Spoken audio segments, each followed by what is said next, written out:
Okay, Cross, I think you had a question. I was just gonna say how to change your name, but Okay, perfect. Yeah, so before we get started, can we just go around and say our names one time so that I can make sure I have the pronunciation right? So I'm Ria.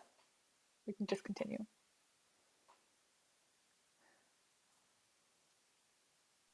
Hi, I'm Raghav. I'm Adeep. I'm Quinn. I'm Bennett.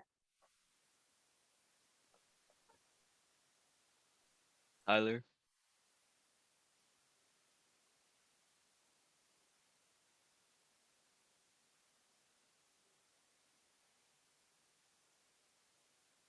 Is it Cruz or Cross? It's Cruz. Okay. And then Aryan. Is that how you pronounce your name? It's pronounced Orion. Orion. Okay. Thank you. That's very helpful for both of you. Okay. So you might have heard about this introduction, but we're going to be working with Replit, which is an online coding IDE. So let's get started. I'm going to share my screen.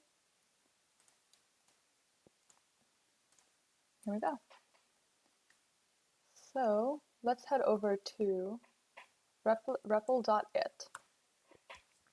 And I'm not sure if all of you, some of you might have accounts, so if you do, feel free to log in.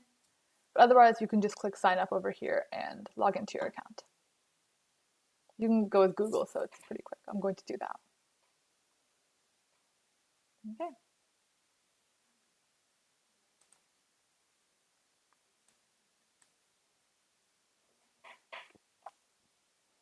So once you're into your Replit, once you're into an account, you can feel free to go to create and create a Java template. I'll give everyone a few minutes to just create their accounts if you don't have one already, as well as make your template. All right.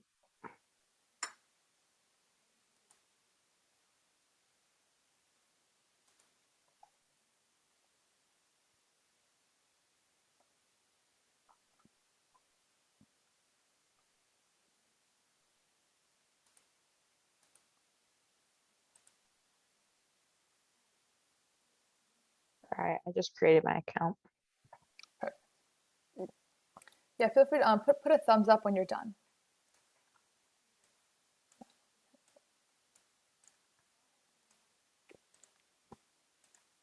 Okay.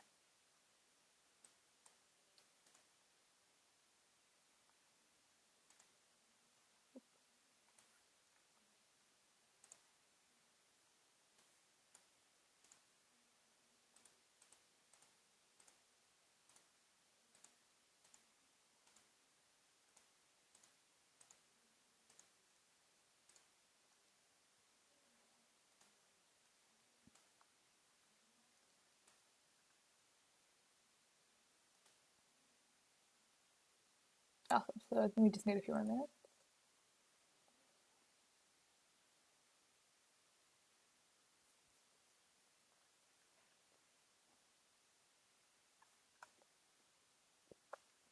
So if you're already in, feel free to go to create over here on the main page. So plus create, and go to Java and templates. This will allow you, because you can, with Replit, you can use Python, HTML, CSS, etc. So we're going to be opening a Java Replit. Public is fine because you need premium to make a Replit private. And then you can also add a name. So I'm going to call this, they give you a random name at first. So we'll call this,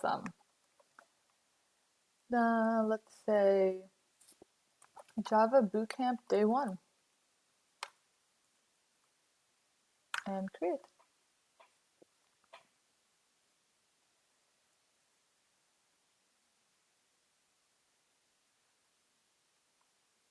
And let's explain what all of this means as soon as we get started.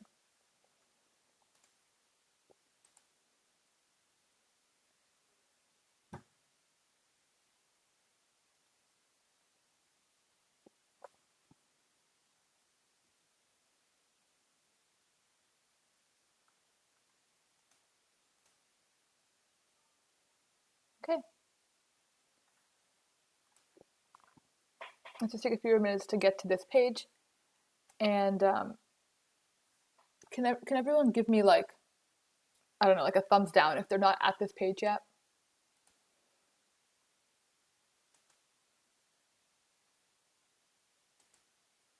Okay, we'll give everyone a few minutes. Also, it'd be great if we could turn our videos on. I understand if it's not possible with like low internet connectivity and all, but I think it really improves the interaction of the class, especially virtually.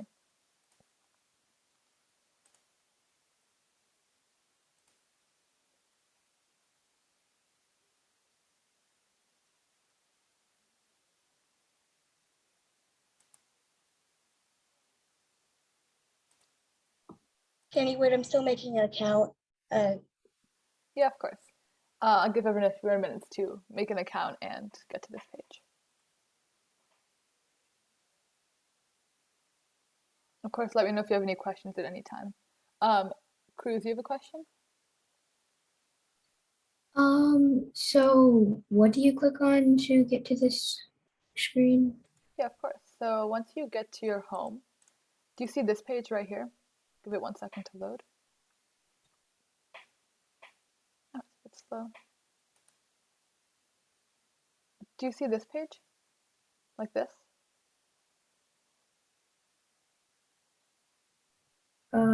No, because it only shows like, Do you see a button on the left that says plus create? oh yeah, okay. Perfect. So go there and then you can go to create a REPL and search templates, search up Java. Click Java and add your title. And then you'll be all set. You can click create REPL.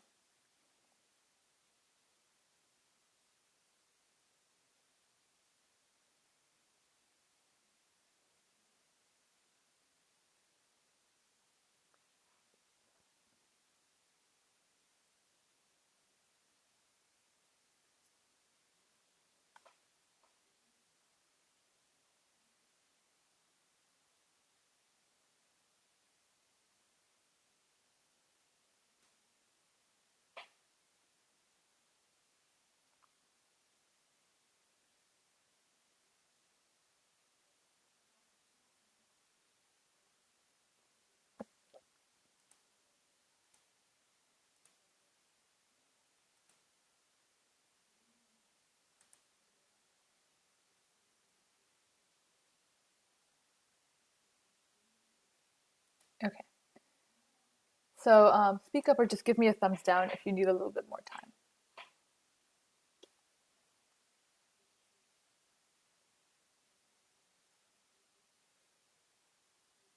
Okay. I'm going to take that as meaning that we're all ready to move forward. So let's get started. Everyone should be at this page where you'll see a few lines of code like class main, public static void main, string args, and a line over here that prints. So just to assess everyone's, if anyone has any like prior knowledge to Java, just wondering, does anyone know what line 1 or line 2 mean? Give me a thumbs up if you do.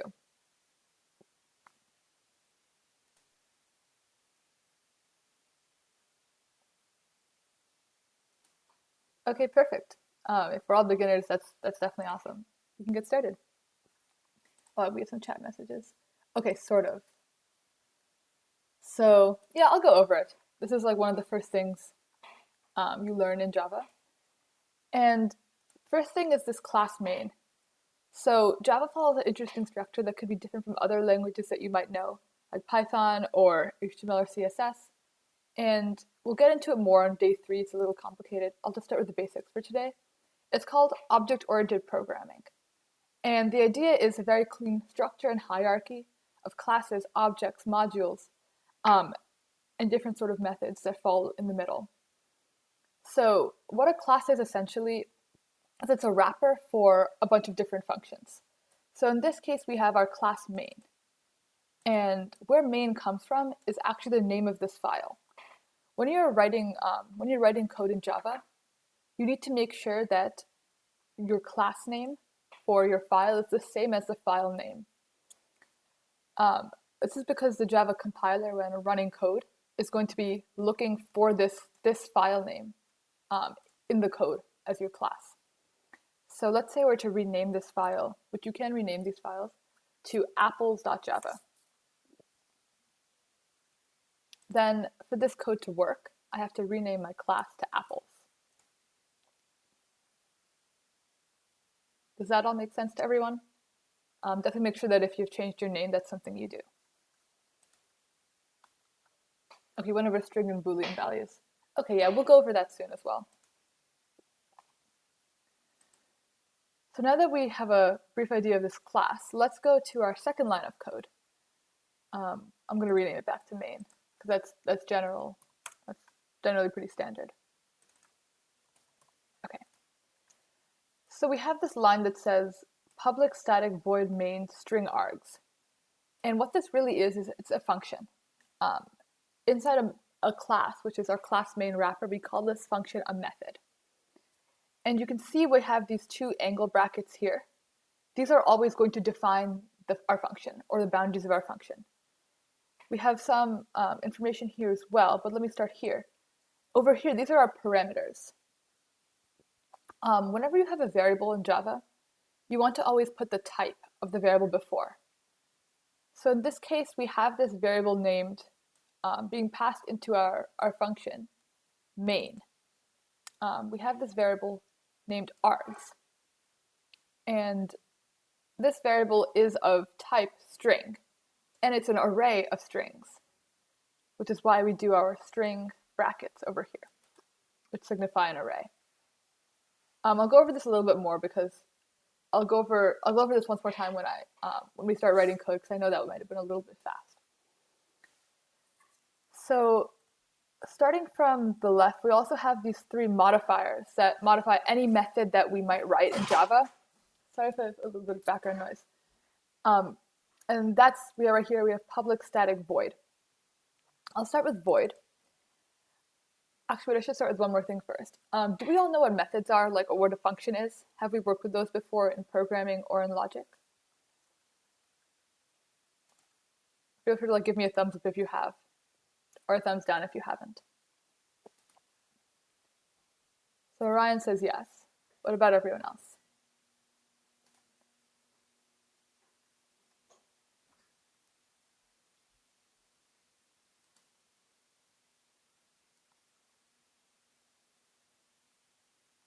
Okay, since everyone hasn't responded, I'll go over it pretty briefly.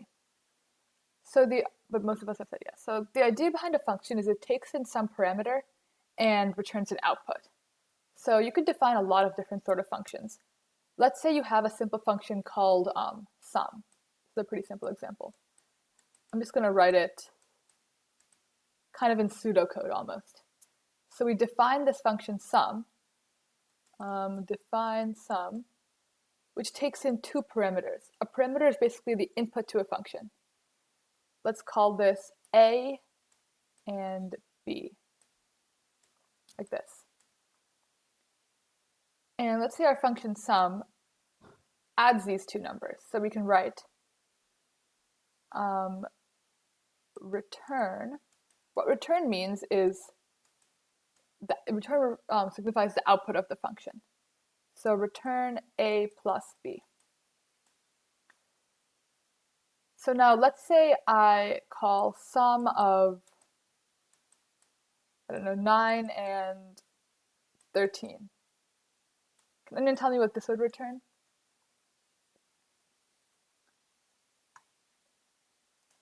Feel free to unmute and shout it out.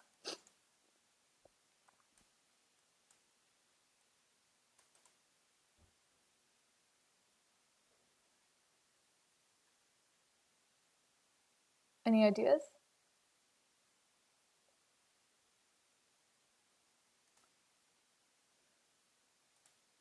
Oh wait, and then in the chat. Oh my god, I have to look at the chat, apologies. So yeah, 22 is right. It's just the sum of 9 and 13. So great. That's what a function does. It takes in some value and gives us another value related to whatever we passed in.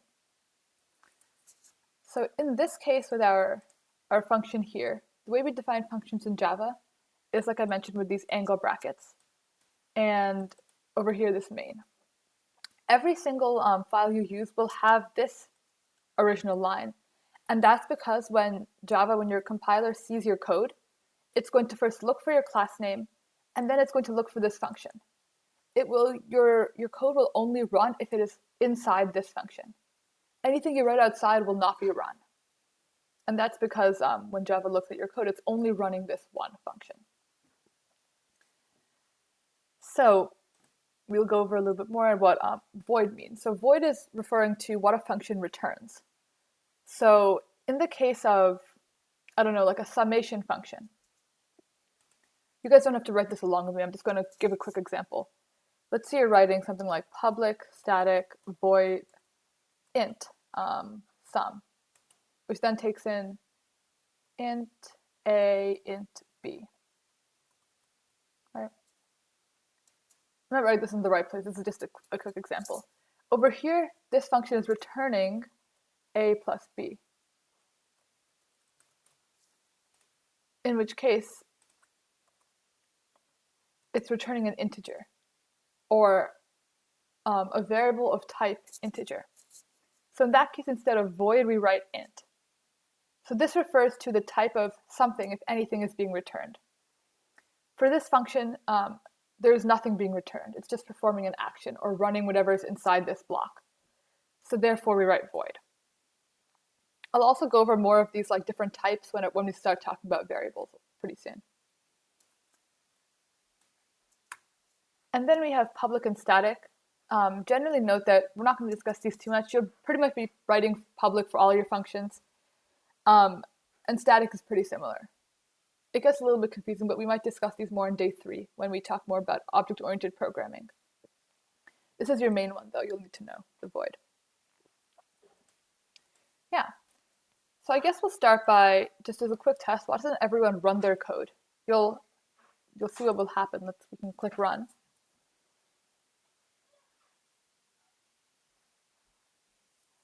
And you see that it prints out hello world. And that's because of this line. So can anyone tell me what you think this line might do? Go for it, Chris. I think it might be like it's printing the word hello world. Exactly. You got it. So print line is printing whatever's inside the quotation marks right in here. You could change this to anything you want. Hello, apples. I know I fixated on apples today, but you'll see that that also prints hello, apples. Yeah, and I see that we have the same idea in the chat. Yeah, it prints it on a new line. So if you were to write another one after this, we can go Control C, Control V, hello, oranges. You would see that each of these are printed on, you can look at all the results in this console over here on a new line. So that's why we have this print ln for line.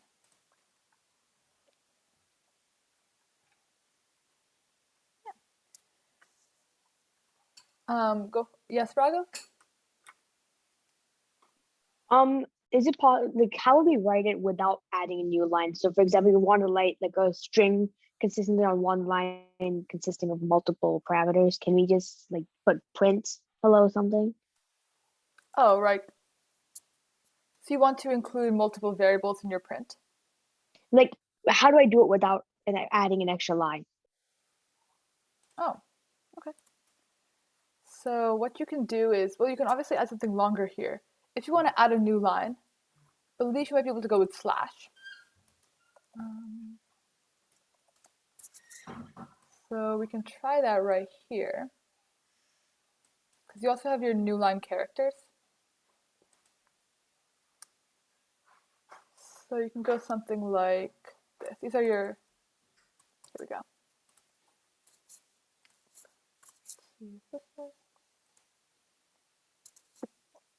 Oh my god. Hello. Sorry, that kind of turned You see it printed a new line. So this is going to be, this is kind of like when your compiler sees this, it's looking through your string.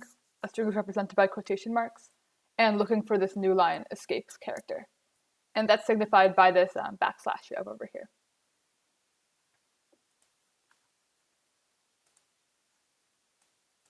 Okay, so that's how you could do that.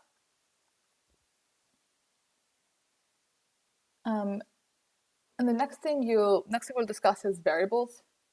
So one thing with variables is this is different from other languages that you might write in, like Python or JavaScript, or actually same JavaScript, but or HTML, for instance.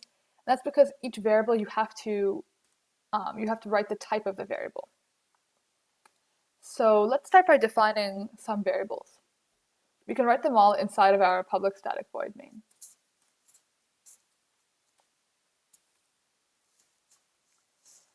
So I'm going to start with, I don't know, let's start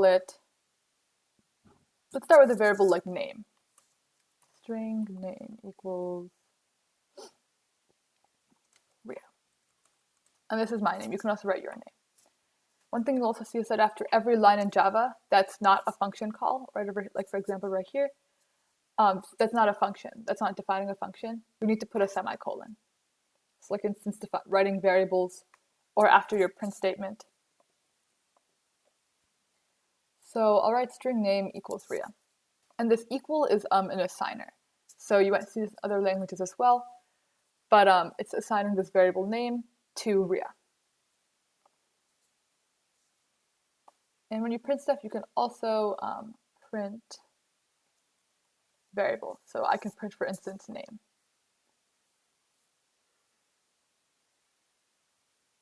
It's a little bit slow, but you can see that it would print Ria. So there's a few different types of types, for lack of a better word, that you can have variables. You can have integers, strings, different sort of things. So why doesn't everyone put something in the chat that they might think would be a type? So this would be like int, string, boolean, etc. Feel free to write it in the chat.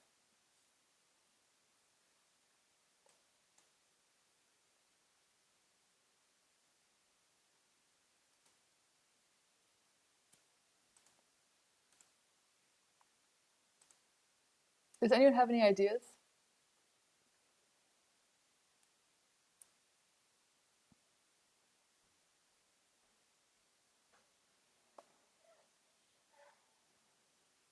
Oh, I froze. Okay. So just type in the chat any ideas you have for variable types.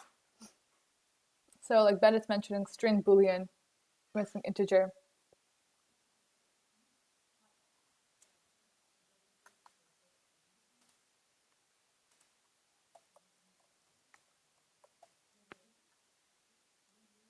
Yeah. There's a lot of options. One other that's nice to talk about is, I know we've mentioning integer, boolean, string. Another nice one is float. And float is about holding like floating point numbers, they call it, which are basically decimals. So let's say I was doing, let's do this one. Float, what's a good decimal number? Let's call it like decimal equals, say 5.8. So this is how you would store a number that's a decimal. You can't store it in an integer because an integer signifies a whole number. 0.6667. Sure. There we go.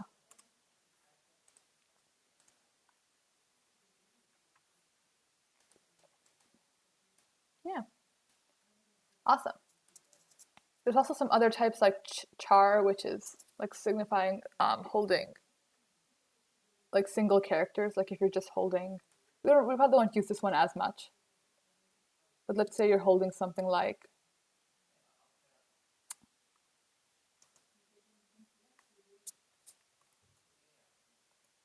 this, just forwarding one character. In this case, you're only going to be using these single quotation marks.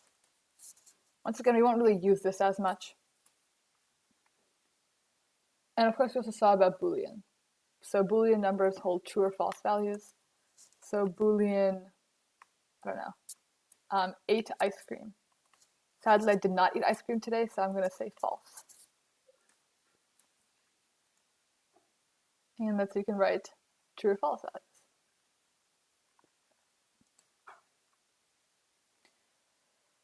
So I guess the next thing we can go through is maybe we'll go through a little bit more about prints.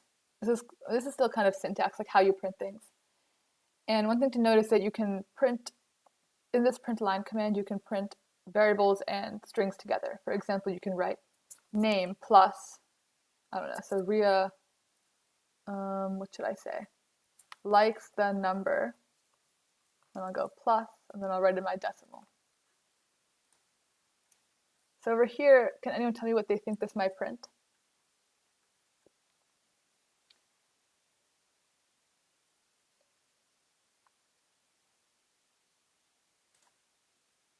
Feel free to call it out or type in the chat, whatever you're comfortable with.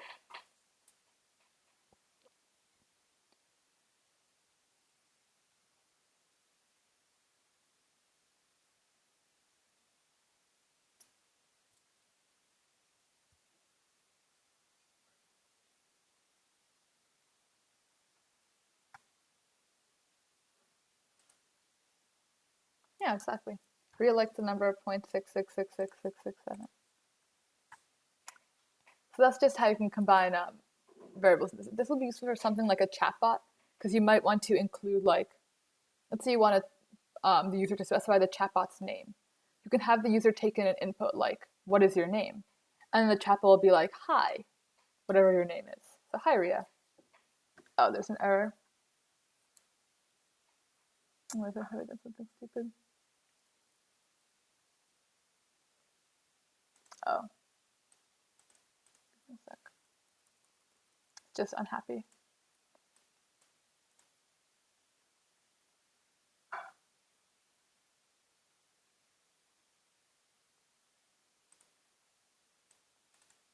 Wait, is this real?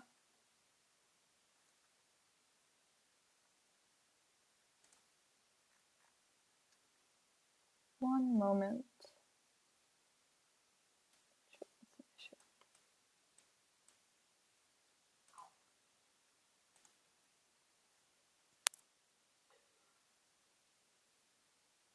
Huh. I haven't really had it. Okay, well.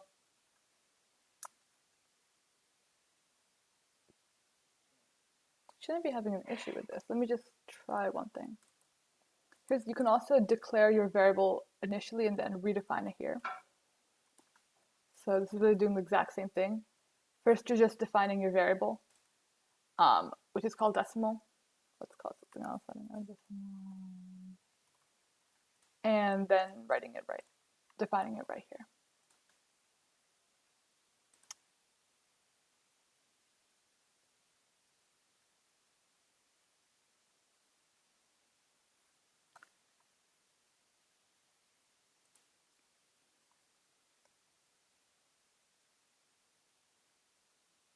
Huh. Give me a second. I'm not sure why I'm having an issue with this.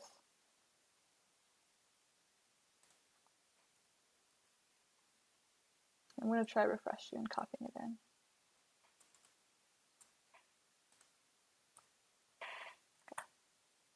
Yeah, let me know if anyone else is having an issue like that. Yeah, Cruz? It keeps having errors. Do you want to share your screen? It should be enabled.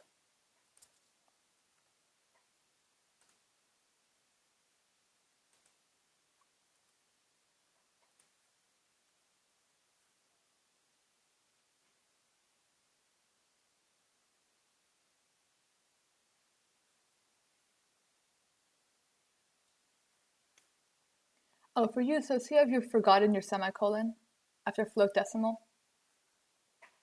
So that's your issue. Do you see that? Yeah.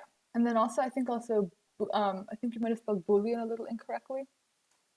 So check that out.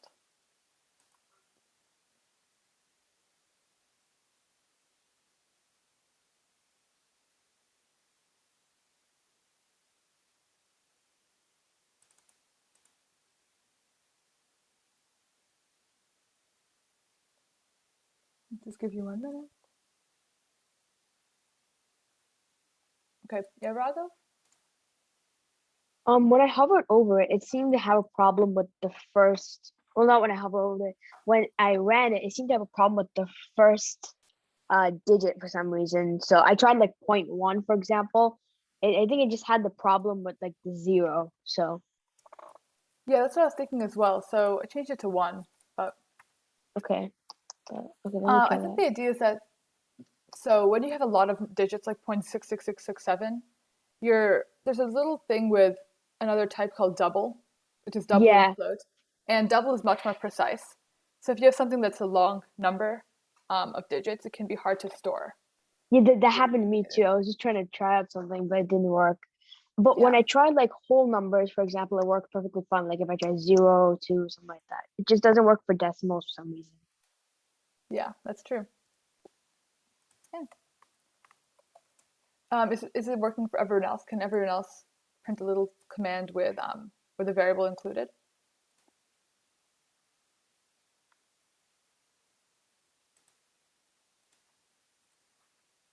Yeah, let me do that right now. Okay, perfect. We'll give everyone a few seconds.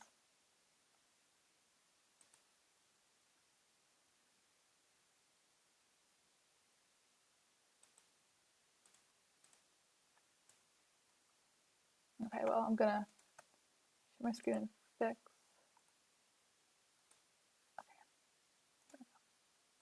Yeah, so I'm just gonna go with, we can convert this to a double, that should allow me to fix my issues.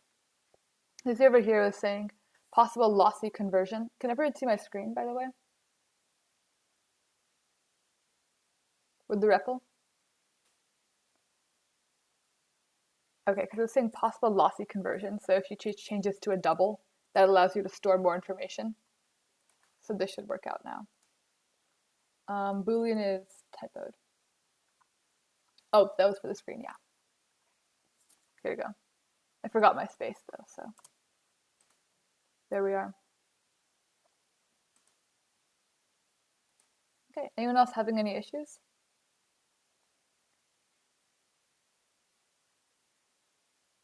Any questions?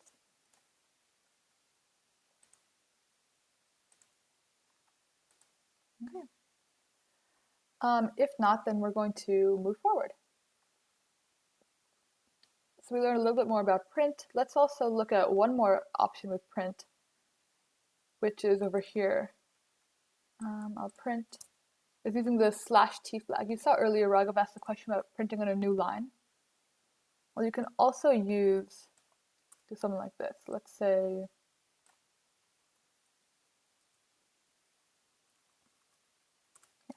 once again, writing my quotations to define my string. So you can write, let's say,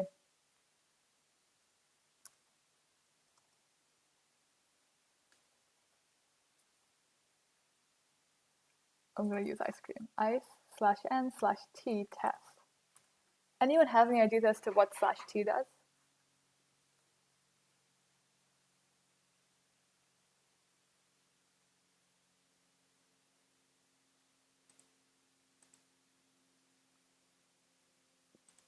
You don't have to be right. Just tell me if you have any thoughts. /n is a new line, by the way, based on what we saw earlier.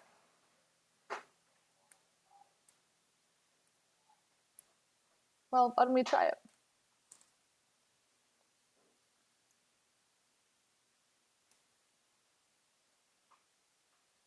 Anyone have any ideas now after seeing the output?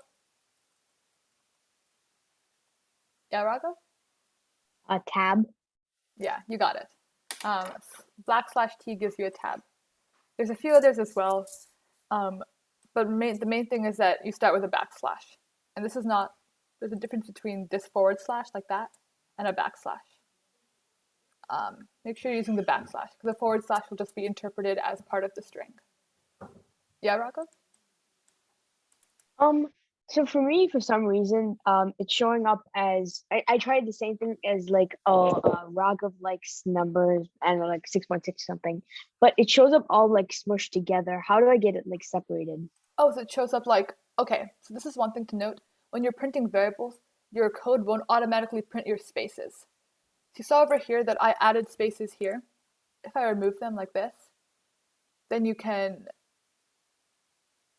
see over here that it prints everything together. So add your spaces before your quotation in your string, because when variables are printed, there's nothing printed before or after them, including a space. Fun fact, space is actually a character in programming. You could, in any language, you'll see the same thing, where space is actually considered as one of your characters. It's not just like an empty nothing. Okay. So if there are no other questions, we'll move forward. And the next thing I want to go over is a few operations. And after we do operations, we can go ahead and start talking about some if conditions and some fun stuff like that in Java. So I'm going to switch this up. So, also note one thing that's convenient. You can comment out code. This is something that's useful. Commenting out code works like this. If you want to comment out one line, use 2 forward slashes like this. You'll see that it becomes green. And you can comment out one line like this. Do you see that? Okay. So what this means when you comment out something is that it won't be run. In Python, this is a hashtag. So this just means that I'll have the code here if it's not deleted, but it just won't be run so that we won't see this output every time.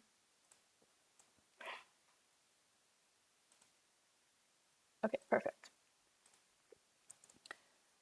So next thing we're going to discuss are a few different operations. So there's a few things that are available. One thing that we can start with is, let's do a plus equal. Obviously, you see like there's modifiers like equal, which assign variables like ria to name. And then there's also things like equal equal, which we will see in an if condition. So let's write an if. And to write an if condition in Java, it's a lot like a method with your 2 double brackets. So you're going to write if, then condition. We'll fill that in right after. And then you use your 2 angle brackets, and then write result. So any conditions that I can use? Anyone have a condition idea?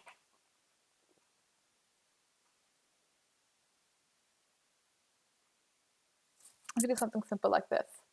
If ate ice cream equal false. So this is equal equal. Oh, okay, here we are.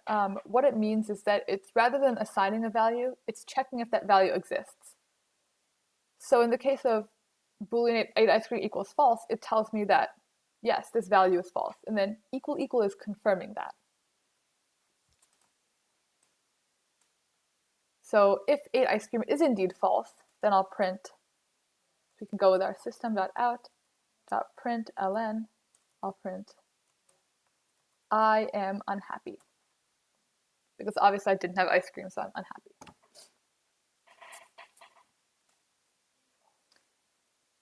And then you can also write else. Oh, we have a quick question to see in the chat. False, then prints. Oh, sure. I guess we can also print on hello world. We'll just add it right here. Also, don't forget your semicolon at the end of the line. It's an interesting transition, but it'll be okay. And then we can also do a few other things with our if conditions, and that's kind of our else and our else if. So that just goes like else if, and then we have another condition, and then another result. And then we also have our else, and then result. Have people worked with if, else if, or else before? I know there's no prerequisites for this class, so I'm totally fine going over that as well, if that's something that we want to do. So why don't we write in the chat if you haven't. I know some people have over here. Work with if, not else, though. Okay. Yeah, tell me in the chat if you haven't, because then it's definitely really important to go over it. I want to make sure that everyone understands. Okay, so we can go over it for Cruz for sure. Okay, perfect. So the way if conditions work, it's a lot like something in real life. I mean, that's the main idea of code, replicating real life. So let's say, Cruz, what day is your birthday?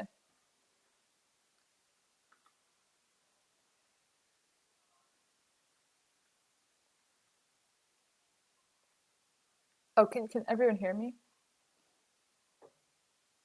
He put in the chat. Okay, June 17th.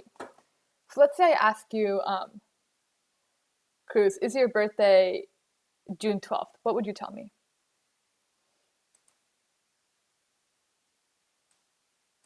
Yeah, exactly. That's the same idea. You're just asking to really check a condition. So you could write, for instance, if Cruz's birthday, your variable, is not equal to June 17th, then print, that is not my birthday. So the idea of an if condition is just checking something to see if it's true or not, or looking at a different sort of condition. So that's the idea with this if. We just have an 8 ice cream equals false if it's not true. We can also look at something like else if or else. And the idea here is that what else means is it's looking at the case of if this is not true. So for that, it'll be easier if I use another example. Let me go with, I'm going to write another variable. I'm going to make it, I'm going to say int, why don't we go with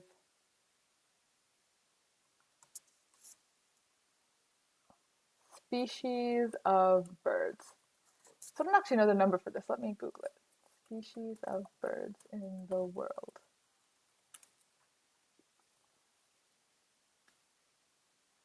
No. Okay, well, we're not going to get anything. Why don't we just go with age? So int age, I am 15. So I'll say int age equals 15. And I'll change this if to if my age. So if age is, now here we can use also like other operators like less than or equal to. Less than or equal to means if this value is less than or as it says, or equal to the value.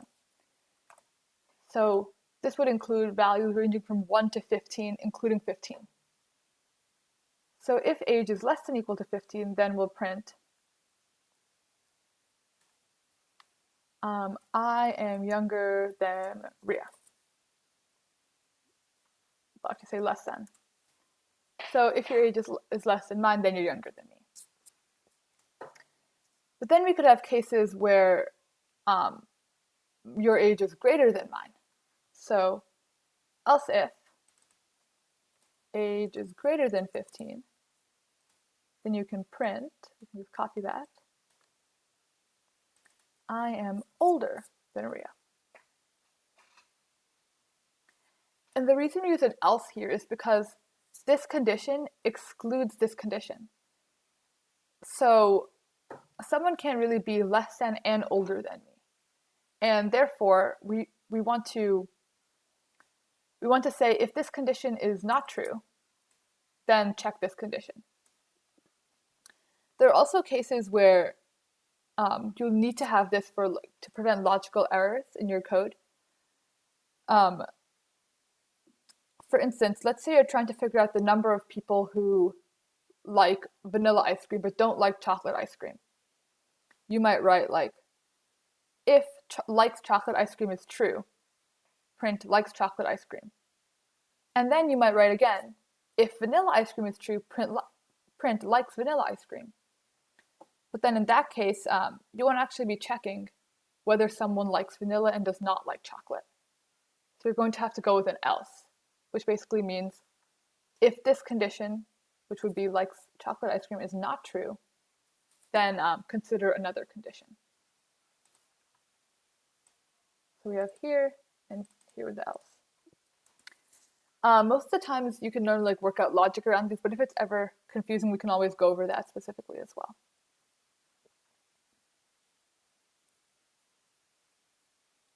And then finally, your else is looking at if all of your conditions are false. So in my case, if you're not less than 15 and you're not older than 15, then you must be equal to 15 in age. So we'll print, I am the same age as you.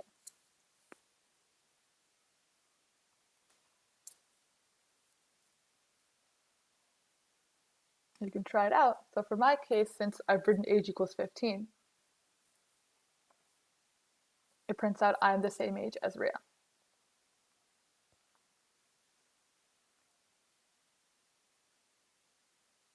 Does anyone have any questions about if conditions or how they work in Java or just in general?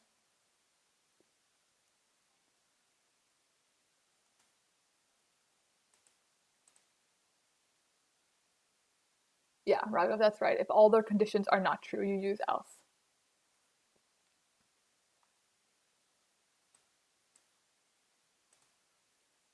Okay. Yeah, feel free to let me know if I'm going too fast or if anything is confusing, because, I mean, for our projects, it's really essential that everyone understands what's going on. I mean, that's what I'm here for, to teach everything.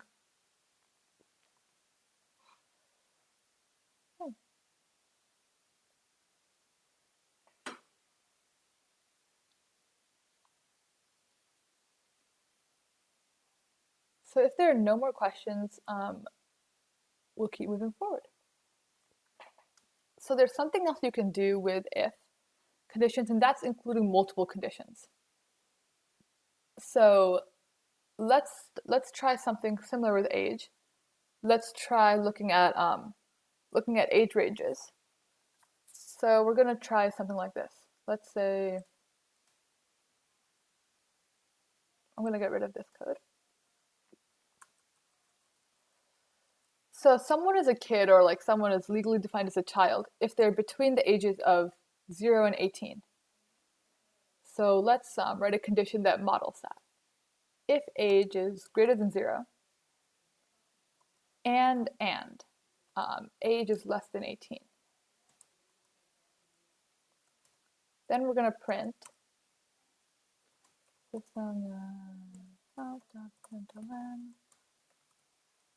child.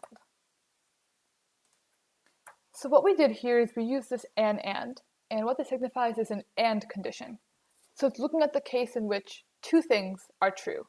And in our case, let's say your age is 0.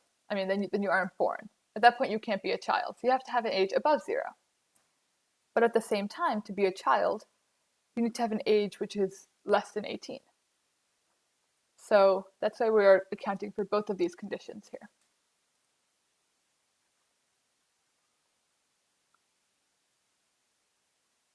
Does that make sense? Okay. There's a few other options too. And we can do, we can also use something called an or. So let's say we want to define someone who is, what's the way of saying it? Let's say someone who's working a job. We can do something like this. If age is, I'm going to say if age is greater than, let's say that someone who works a job is between the ages of 15 to 18 or 25 to 30. Let's say something like that is true. Then you can do something like this. You can say if age is greater than 0, oh, we have something here, adult or child. Oh, you can also do adult, yeah, like else if age is greater than 18, and we also might want to do less than, I don't know, 70. Then print adult. Okay, you can do something like that as well for adult.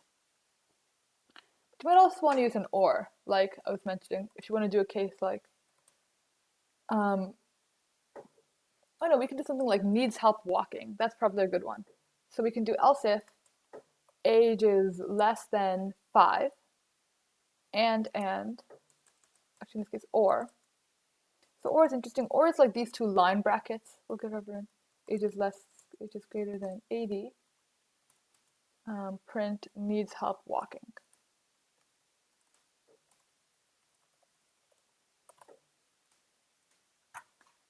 So in this case, we're looking at our or, and that means if either one of these conditions is true. In this case, we're looking for both of these to be true. Here, we're just looking for one of them to be true. And this symbol, I'll go over how to make that. Yeah, it's exactly like that. So it's like, let's go to a keyboard.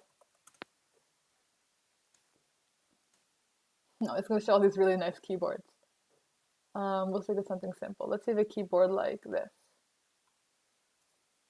So this is actually going to be, so it's going to be this bracket right over here. Oh, I need to get another color. Right over here. That one, the straight line. This is next to your backslash. It's on the same key as your backslash bracket. So if you know where that is, then you can also find these. They just look like large straight lines. And two of them makes your or. Yeah.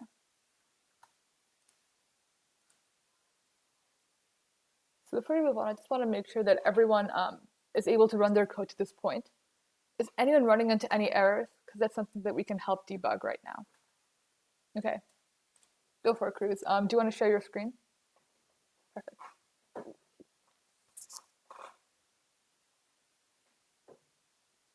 So it kind of deleted all the code. Oh. Yeah, so this saves automatically, but it's a bit slow. For now, let me have you, Yeah. here, I'll copy the code into the chat for you for now. Here we go. This is the code.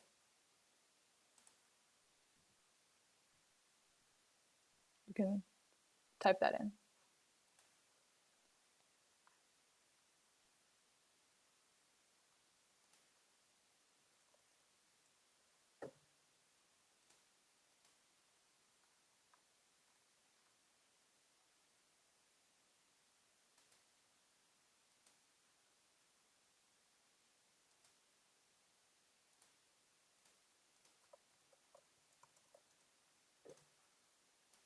Okay, anyone else having any issues?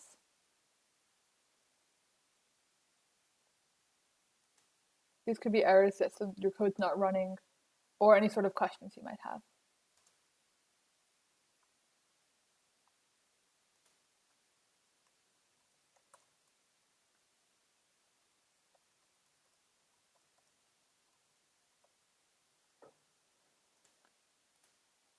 Okay.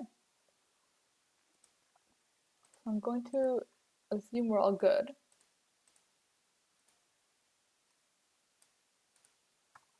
And, oh, Cruz, go ahead.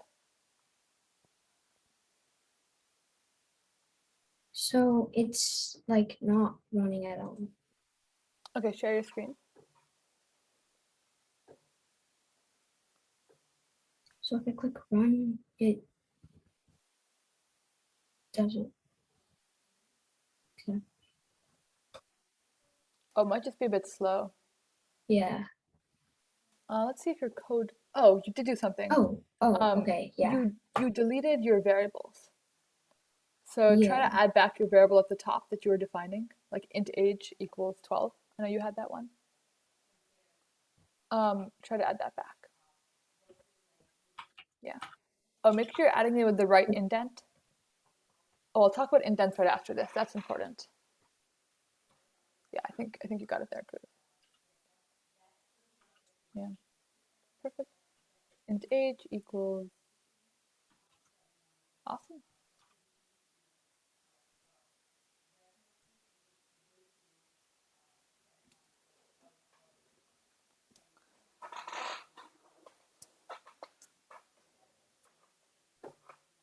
And so your code has just helpfully informed you that you're a child.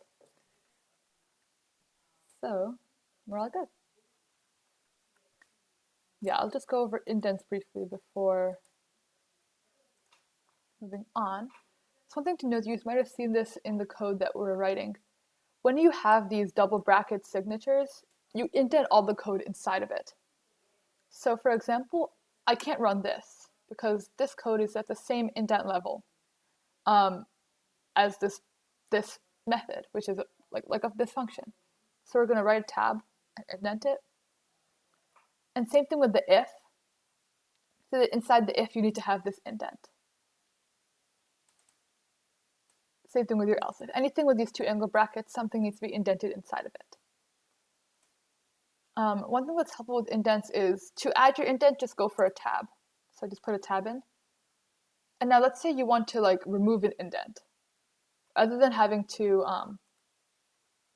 like change it multiple times, you can select some code and you can go like this, shift tab. So if you select some code, you can go shift tab to move it all back and tab to move it all forward. So now I'm just pressing tab a lot. Over here, I'm pressing shift tab a lot. Yeah, that'll be really helpful if you have like a huge block of code that you like forgot to indent. So then this will save you some time right there.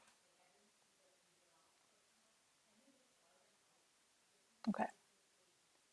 Any more questions, or are we ready to move on? Okay. Yeah, we're mostly, we'll probably work on, I think we might get through a little bit more than expected today since we have a lot of time. And hopefully we can start working on our project too, because that really allows you to customize your own code and make something fun and cool that you like. So the next thing we're going to look at are some loops. Give me one moment.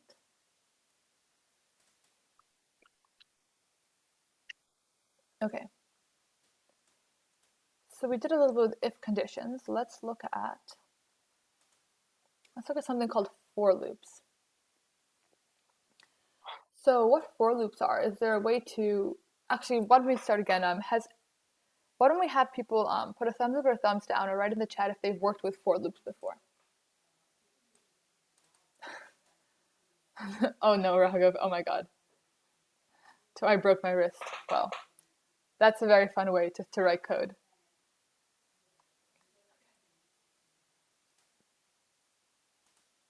We've got a few yeses and a few nos. Perfect, we can go and talk about it. So, let's start. So for loops are kind of a way to iterate through things, basically do things multiple times.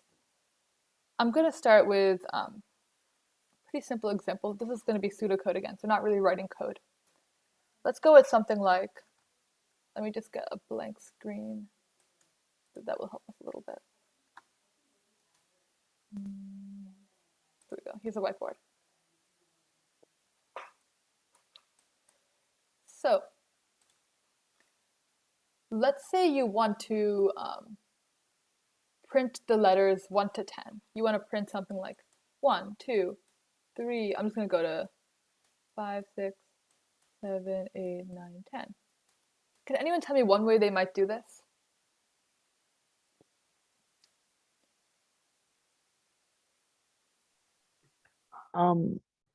With using the loops you talked about, you might do a sequence where it adds 1 to the value every time it prints.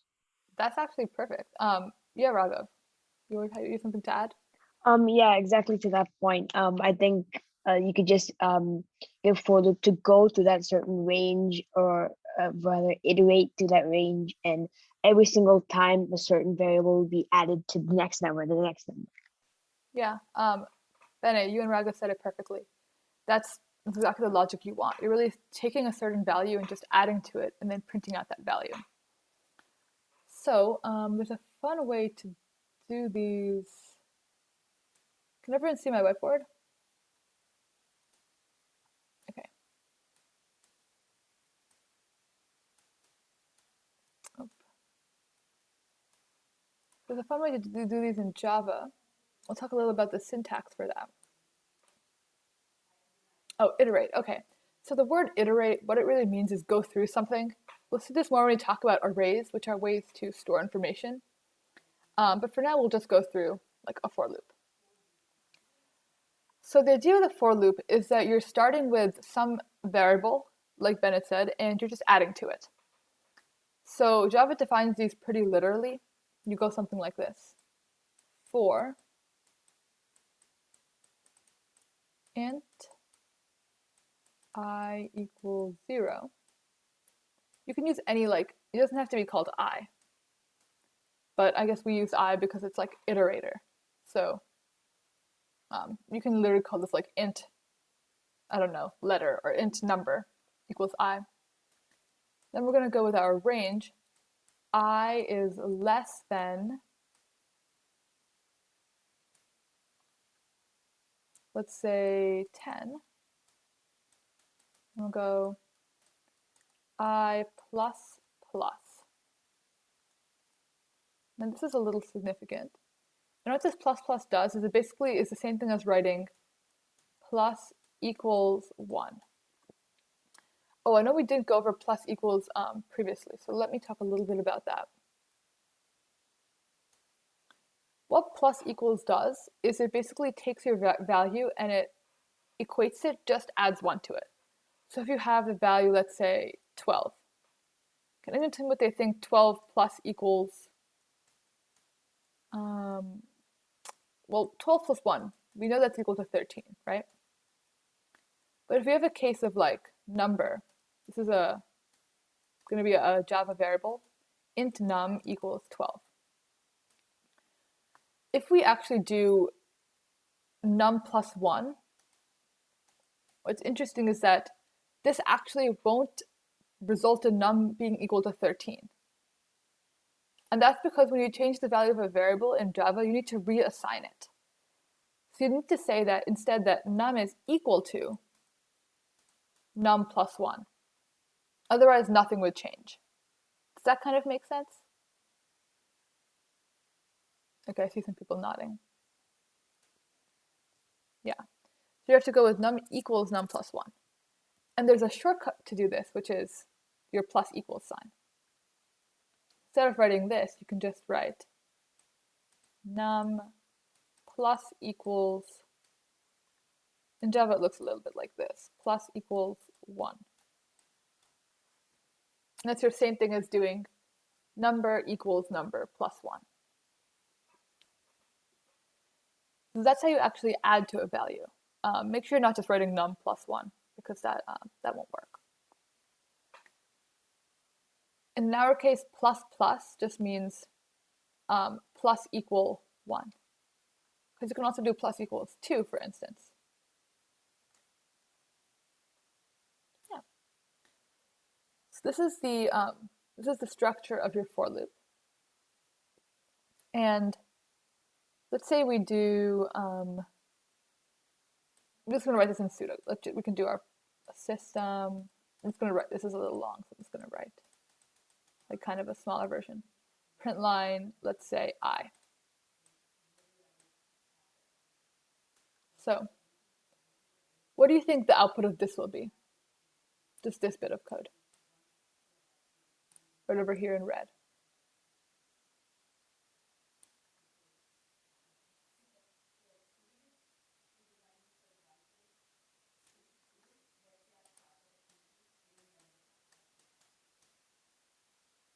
Any thoughts?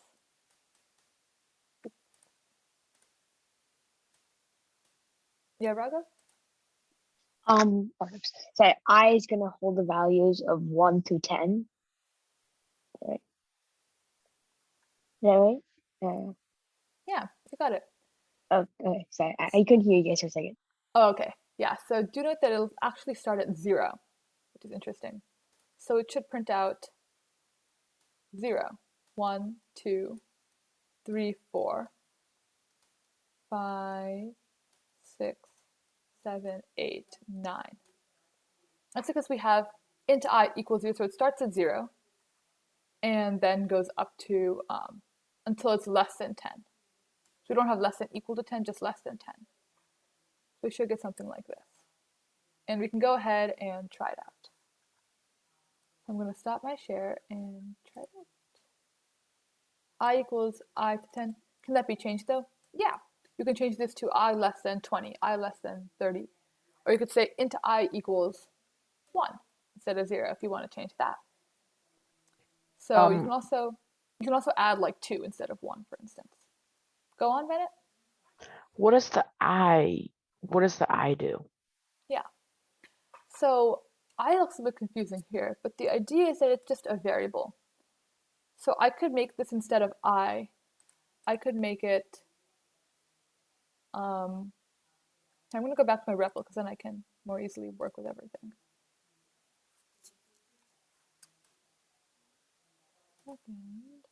Okay.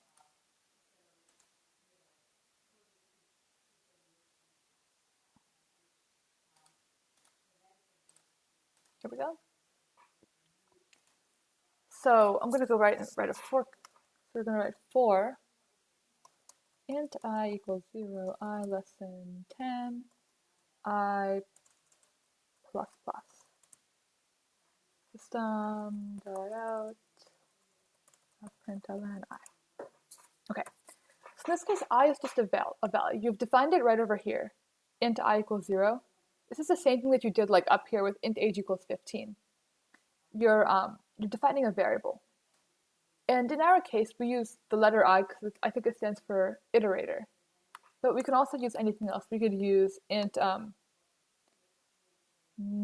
let's say num iterations equals 0. Then we want to do this. And so you can see that when you get longer, it's a little bit clunky, which is why we use something short, something like I.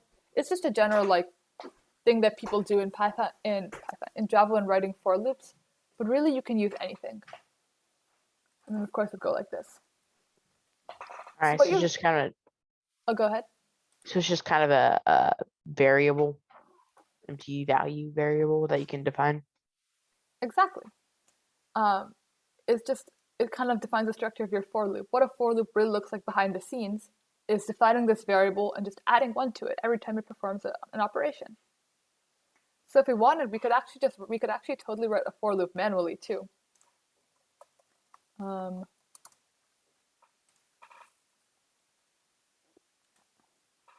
Actually, that might be a really good exercise. If we want to try to write a for loop manually, I'll start us off. So we can start with something like int I. You can also put comments. These slashes are also really helpful if you want to write a comment, like manual for loop. So comments are actually really essential to your code. This is like a quick break from our work, but we'll also have a break in like 10 minutes. So comments are actually really essential to your code because it allows other people who read your code to know what's going on. So in this case, we're writing a manual for loop here, so we'll write that in the comment. So we can start with int I equals 0. So let's say you want to print out I, like we want to print from 0 to 9. Can anyone tell me how you might do that manually? What should we do?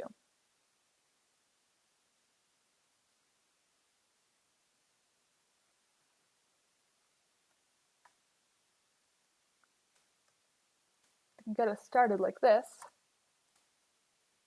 And then, oh, Quinn, did you raise your hand? Does anyone want to go for it? You don't have to be right.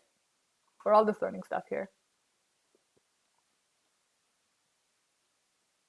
Elle, anyone have an idea how we can maybe increase the value of I by 1? Yeah, Bennett? I plus plus. You got it. I plus plus. Make sure there's no spaces. And you have your semicolon. Oh. Breakout rooms are closing. I think we have our break. Oh, our breakout rooms are closing in a minute. We'll come back later. Oh, But okay. we'll continue this after. You'll see though, you'll see how this all works out and what exactly a for loop is doing behind the scenes. Okay. So I guess it's time for break. How long is break? 15 minutes. So you can get a snack, chill a little bit, whatever you want. It'll be in the main room, so we'll be leaving the break. And If one of you wants to share your screen, that way you guys can all collaborate together. You might want to do that. That might be helpful.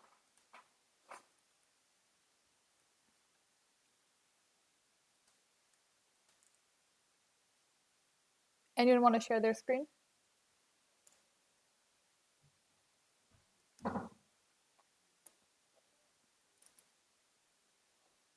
Cruz, why don't you? Awesome. Yeah, I'm gonna try to be quiet and just discuss it out. I'll move from group to group, so you can try to figure it out.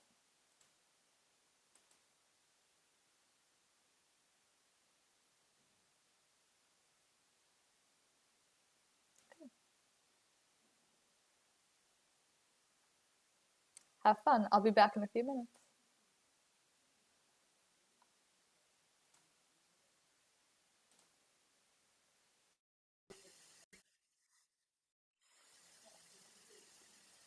Hey, does someone want to share their screen with the problem so maybe all of you guys can discuss it together? I will. Perfect. Let me share screen here.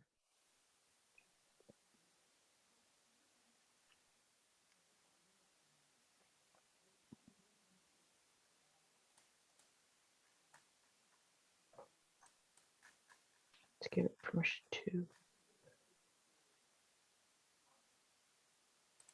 Oh, never mind. I'd have to quit and reopen it. Oh, okay. If you guys want, I could do it. Sure. Give me 2 seconds. Perfect. Hold on. I have a lot.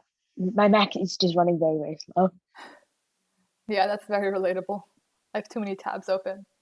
Yeah. Okay. I can share a screen now. What's happening? Okay. Oh.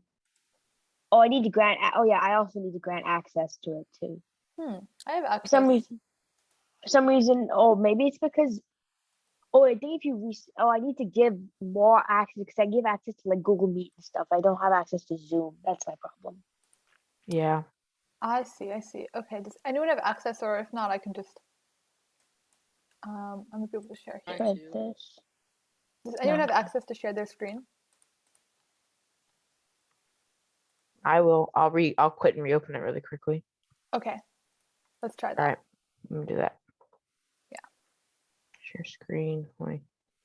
Okay. Do that. Share. Oh wait. It's just going. Oh wait. Never mind. Oh, perfect. It worked. Oh, Just let me okay. sh- Awesome. Just let me share. Okay, So this is it right here. so why Okay, doesn't yeah. everyone go around and discuss the problem? I'll just Okay. listen in.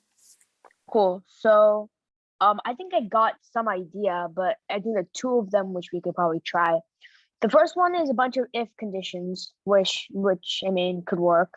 Or maybe just to make it simpler, we could just put it under one whole return. Maybe I don't know. That might be a bad option, but I think maybe if conditions would just take a long time. That's all.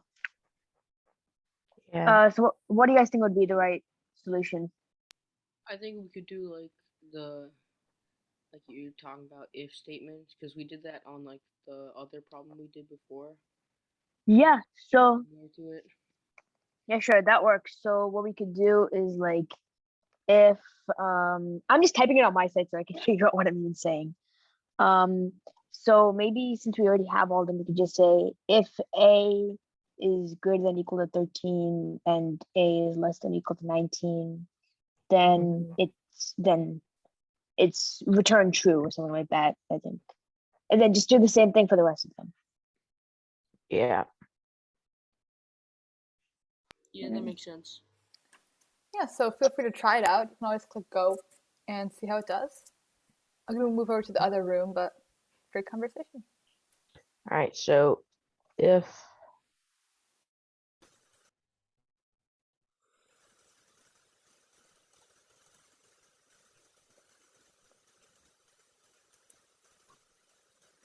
Um,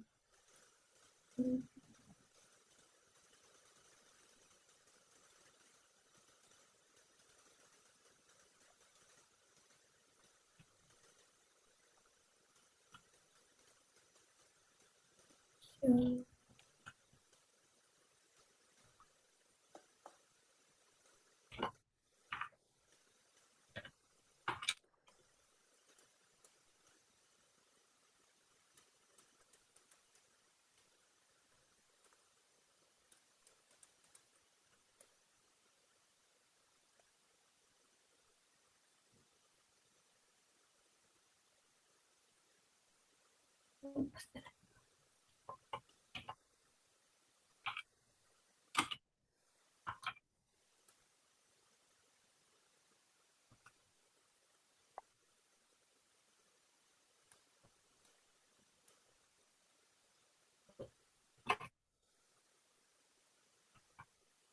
Hmm. Maybe do we want to try? Actually, I think if I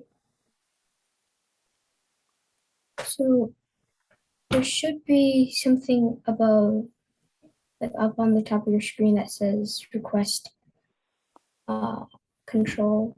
So I think we'd be able to help out more because I'm having a little trouble because I have a new keyboard and the old keyboard that I had was different than this because I had the positions were in the different positions. Yeah. Okay. I can totally. Does someone want to take remote control? Maybe. Yeah. Yeah, I think I am.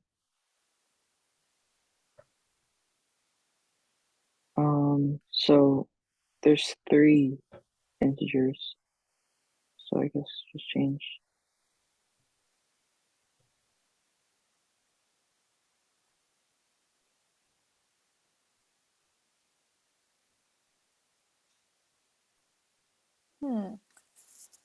Quick question. Do you know? So when this function is called, I believe A, B, and C will be passed into the function. Yeah. So, do you want to go ahead, Cruz? I think you were saying something. Uh, so then wouldn't I forgot. Darn it. No worries. So I think the idea that the values of A, B, and C won't be something you can change. They'll be rather passed in. Like, for example, take in the sum operation. So I'll give you an example. If you have a function like sum of A comma B, which returns A plus B, then I think what you Concern. guys are Yeah. doing here is defining something like this. Sum of AB, Yeah, A equals, let's say 13, like you're doing, B equals 22. because And wouldn't we have to be put in int age equals something so that we could actually put in an age for it to actually maybe you have. might try, you could say something like this instead of A, because what you're doing with A is you're actually redefining this input. Maybe you try integer, because 13 is in is the lower limit. You could say Mhm. low age equals 13. And Yeah, then maybe go for if A is greater than low age. low age. Yeah. So because there's a few different actually sort of variables you're working with. One of them, 3 of them are these variables in here, which are actually given to you. And then you can also create your own that you use in your code. So try something like that.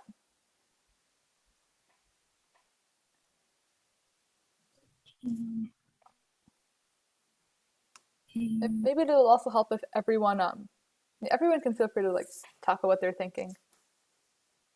Because I think that if everyone works together, then someone will have, you can really figure it out. Because everyone has different bits and pieces of the story. Okay, well, try it out. if A And I'll head over to the other breakout room. greater than 13.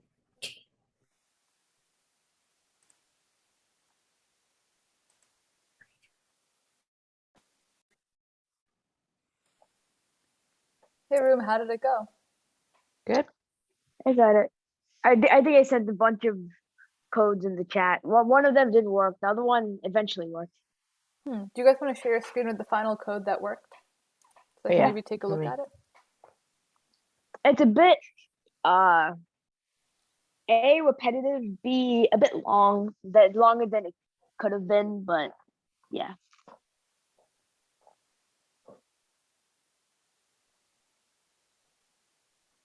According to coding that, it works. So I think I'll take that. Yeah.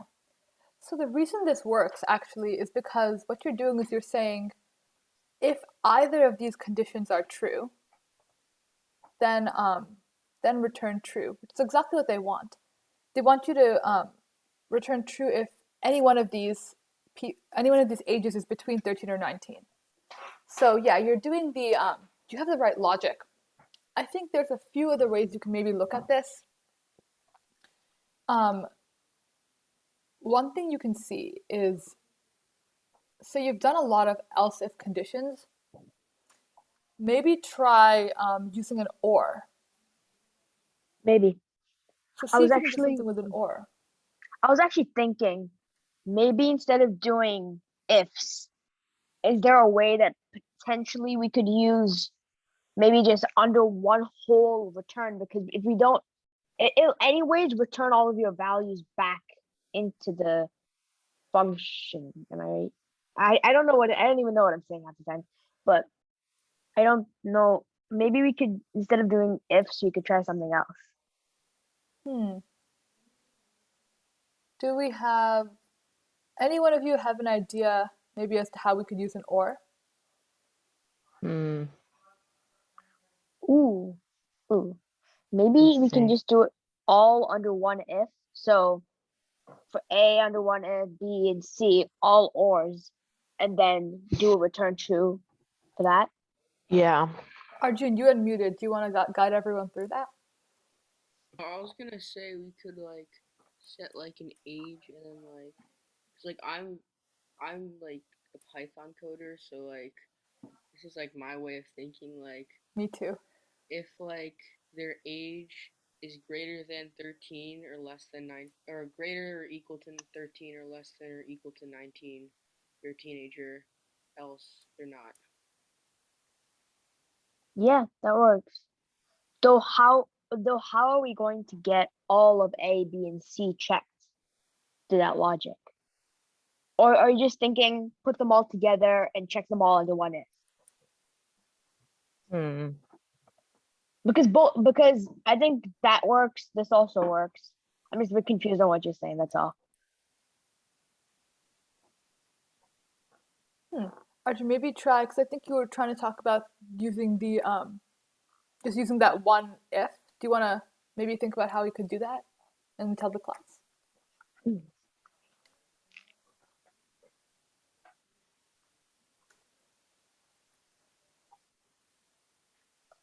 Think about that or statement that we used in the last problem. Yeah, you Maybe lagged a bit. Oh, Arjun, do you want to go ahead? So you lagged a bit. Can you repeat that? Oh yeah, think about the or statement that we used in the last problem. Okay. if you guys don't mind, could I just try the one if statement logic? Sure. Okay, cool. Awesome. Just testing to see if it works. If it works, that'd be great. Let's check it.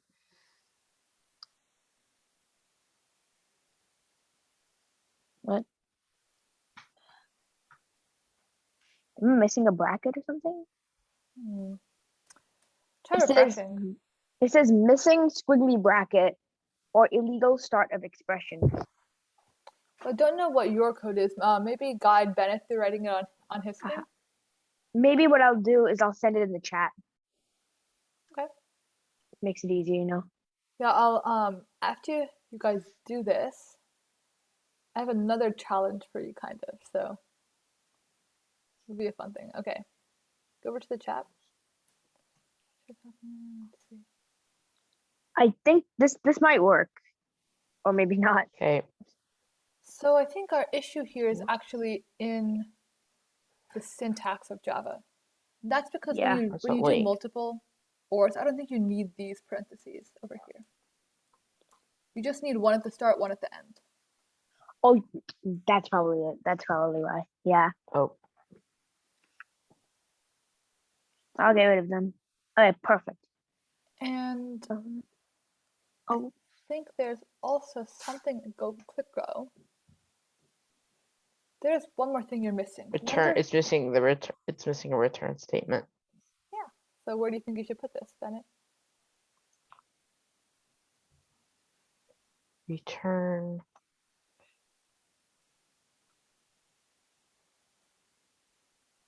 Oh, missing. I think you should just put it up here because this over here is outside of your function. Make sure it's just inside your function. Yeah. return false.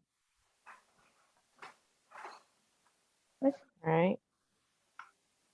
There you go. Ooh.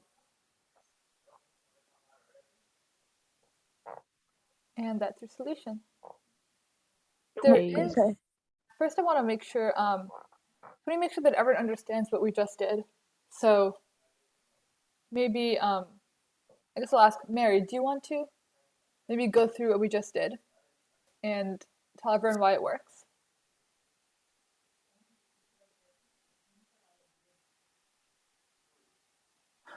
Can you hear me?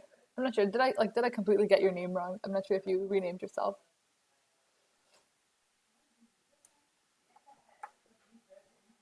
Whoever has the picture of the parrot in the background. Okay. Yeah, I'm not sure. Did you rename yourself? Oh no, that's just I couldn't get it to work on my computer, so I'm using my grandmother's computer. My name's Jonathan. Okay. Sorry, we're having a lot of that. Is that spelled right?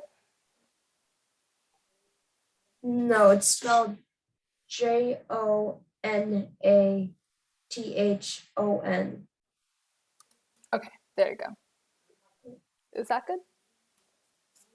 Okay, Jonathan, do you want to maybe go through what we just did and tell the class why it works? Doesn't have to be perfect. You could I just can't. try it out. No, thanks. I can't. Are you good? Yeah, I'm just a little shy. Yeah, that's fair. Um, Tyler, do you have an idea? If the C uses a variable for the integers and you guys are using the greater or less than signs to show that the range is like 13 to 19. Yeah, why does the or work? I was confused on that. So a question that might help you answer that question is, do you think this code would still work if we instead change this to return true if 2 or more of them are teenagers? 2. Do you think this code would still work?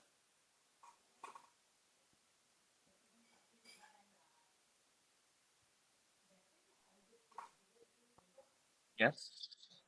I can actually change that, but I'll tell you that it won't. And the reason it won't is because this or, the reason we can use the or is because the or is true. This condition is returning true if any one of these is true. But in the case that you needed 2 of them to be true, this would not work. And that's because, let's say your A was equal to 17, so teenager, yeah. But B was equal to 20, and C was equal to 5. What do you think this code would return true if this was the case?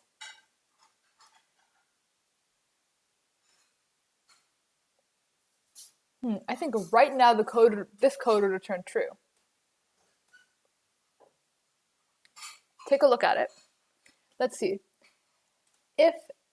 Let's see, is A between 13 and 19? Yeah. Is B between 13 and 19?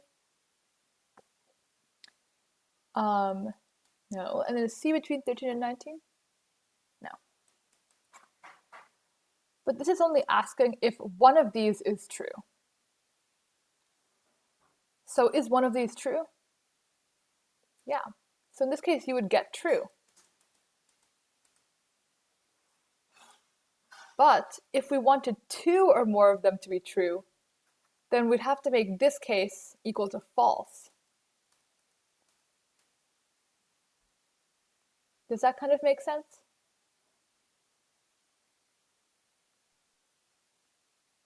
Yeah, what do you think, Tyler? Because I know this is your question.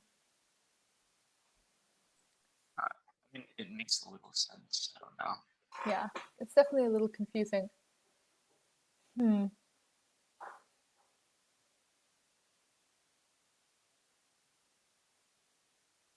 How do you think, I'll ask this logic question.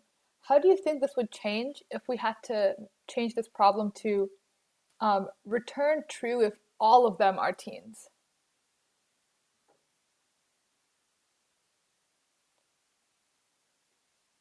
Because there's actually a way you can do that pretty easily. Any ideas? Actually, yeah, Bennett? Would be using like a if ages are between like 13 and 19, return true. Do you Or want to something check like for that. all three? So you want all three to be true. Here, why don't you guys think about that? And I have to check out the other breakout room, but A think for about loop. that and get back to me.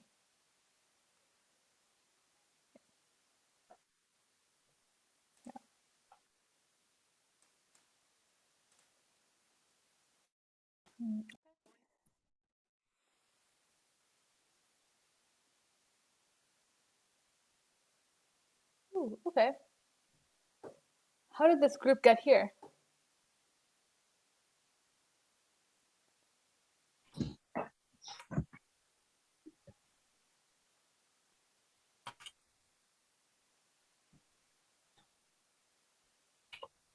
Can anyone let me know how we got here?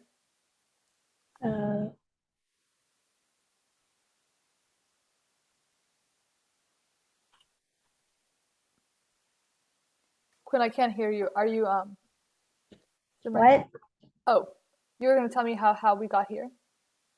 No. Hmm. Anyone have- Sorry. No, it's okay. I think we might need a little help. Right? Yeah. Okay. So tell me,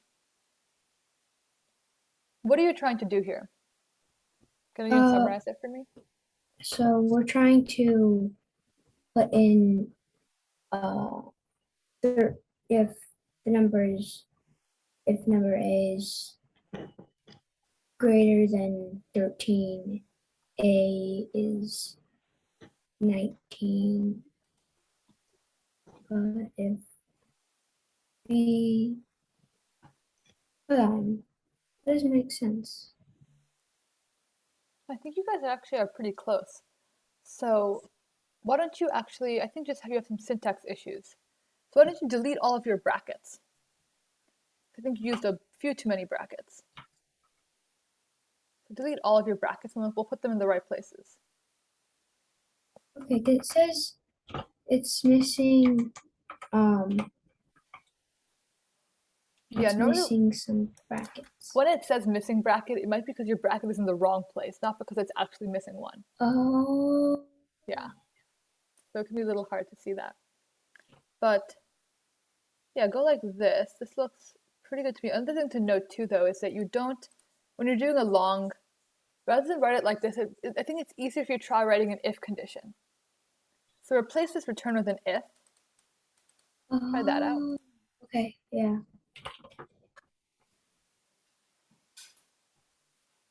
And then with an if, you'll note that you don't need these inner parentheses. Okay. You just need one of the very beginning, one at the very end. So that should help you clean up your code a little bit. Go for that.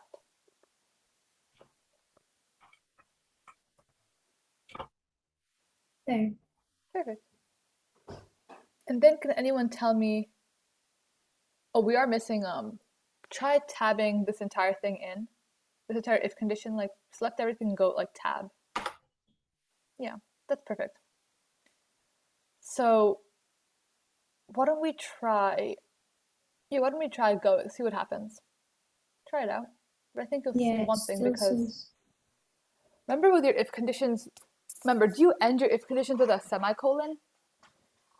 How do you write your if conditions? You end them with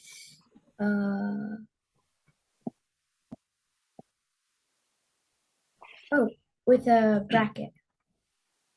Try it out.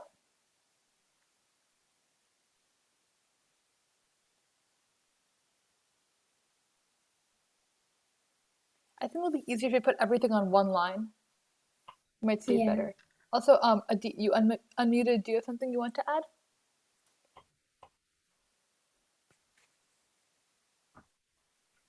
Oh no, it was by accident.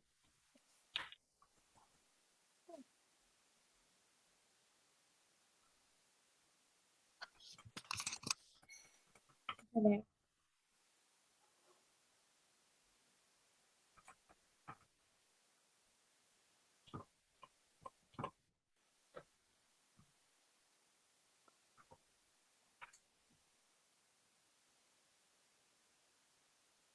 Hmm. Hmm. Do you want to maybe delete the semicolon? Yeah, that'll probably work. And then I think you have to change the direction of your bracket. Oh, right. And one more thing, let's remember how if conditions work. So we have if, then we have a condition, right? Mm-hmm. But then we also need to have a result. Mm-hmm. Like for instance,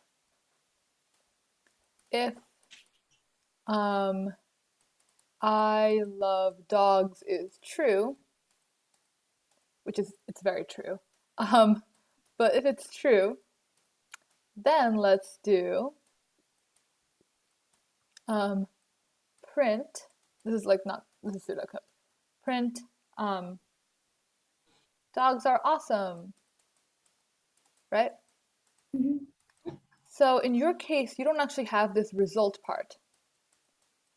What do you think you might add there? Print. I think we'd need to put in if is true, if all that is true, if equals true, then we put down print team. Yeah. So in this case, you return true if you want to do a teen. So instead of print, try a return. I think first we need one more bracket. So you can put in that bracket, like the bracket that ends it. There's one here and one here, I think you need at the end. Right. And Yeah, it already came in for you right here. yeah. So then you want to try returning something.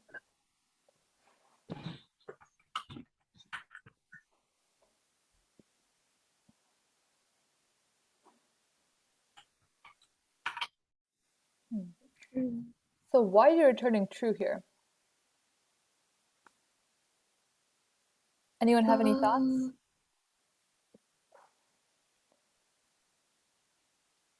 Orion, do you want to give it a go?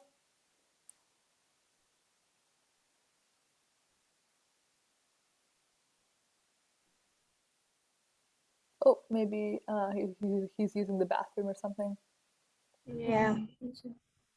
Quinn, do you have any thoughts?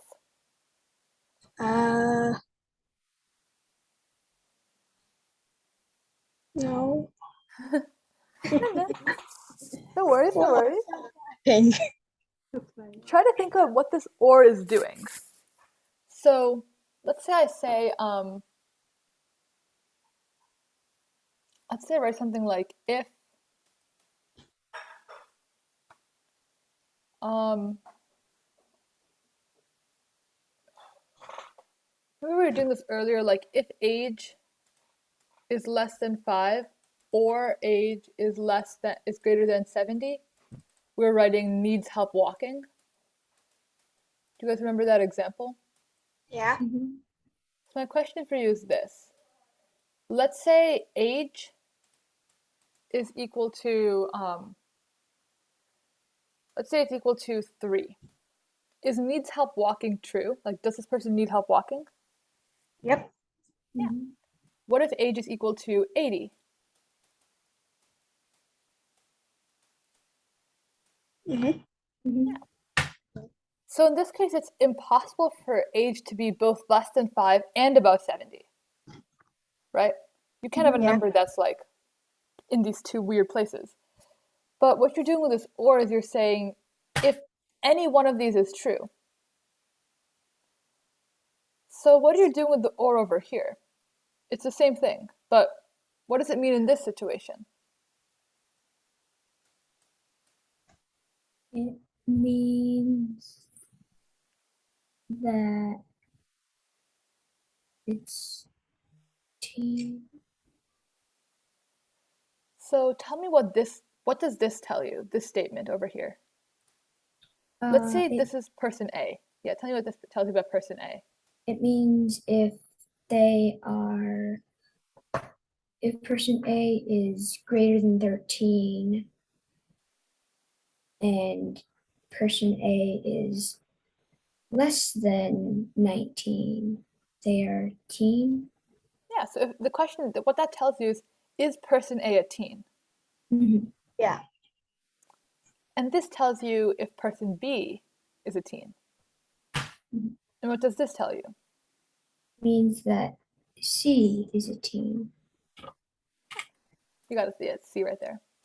Mhm. So if this tells you all of that, then you want to return true if any of them is a teen, Mhm. because you just need one or more of them to be a teen. Mhm. So does it make a little bit of sense why you use the or there? Yes. Do you get it, Quinn? Mm-hmm. Okay. So yeah, please tell me if you don't get it, because then, I mean, it would be helpful for us to all understand. Yeah. But yeah, the idea is the same thing here. You're just trying to figure out if any one of these is true, Mhm. which is what they want. They just want one or more of them, which is the same thing as saying any one of them to be true. Okay. So do you want to Okay. try it? Make sure you put your semicolon, and then you guys want to try it out. All right, Your semicolon. semicolon. Hmm. Try putting a space after here. And then you'll need to fix these, because this is saying equal than less. You need to say less than equal like this. But your greater than equal to signs are right. I think you have that for all of these three. Right.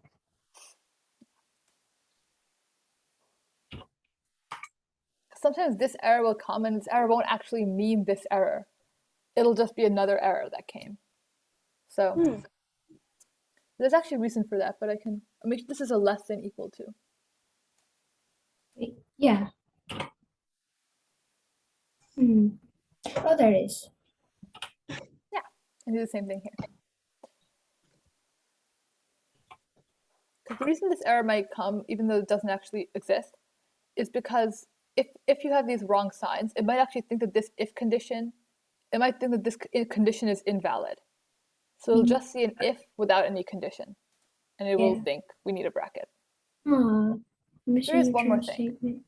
So I want you to tell me, oh, we have to go back soon, but just have a quick second.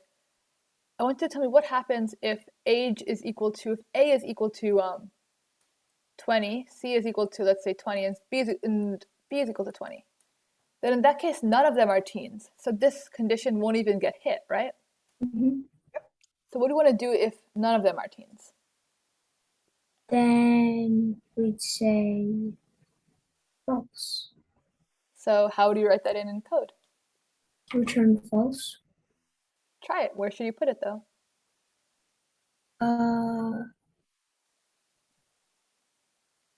Right here.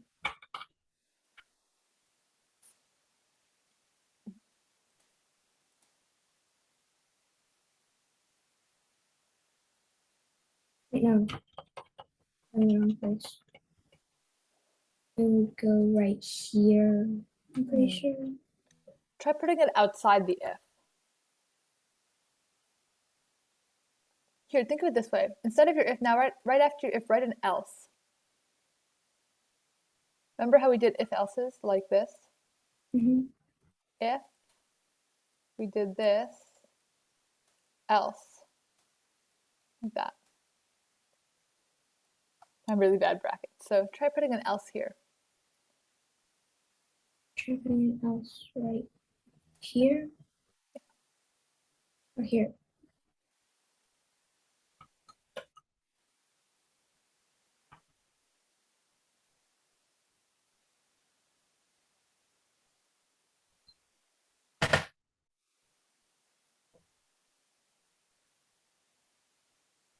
Is this right? Yeah. So remember you Okay. need your brackets. Right.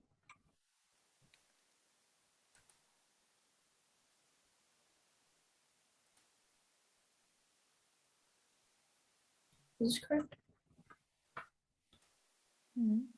Make sure to put your brackets in the right direction. Oh, right. Yeah. Right now. Yeah. There you go. You'll need one more too. Here, put an enter, because I think Gutenberg will automatically put it in for you. See, there you go, how you got it right here. Yeah. So there. Yeah, but And you then do need, return false. yeah, where you're gonna put that, where are you gonna put that? Right here. Yeah, try it out. Fun thing is you can always try it, get an error, and then retry it. Return false. Hmm. Oh, forgot the bracket. Forgot the semicolon. It's also clear if you, Oh, that's there. perfect. Yay! Ooh. It's clear if you put an enter right after here, like put an enter after this part. Mhm. And then you'll see the format. You see the same format as if? Yeah. It's the same thing. Yeah, that is. Ooh, you guys got it, great job. Yeah. Okay, so we're all gonna head back to the main room. That So- seems like I'm gonna move all of you guys to room 1. okay. You're all gonna be moved now. Here we go. Everyone's getting moved. Okay, join.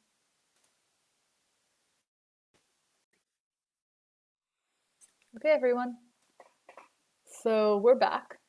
I think both groups solved the problem. So great work. Does anyone have any questions about the problem before we wrap up for today? Awesome.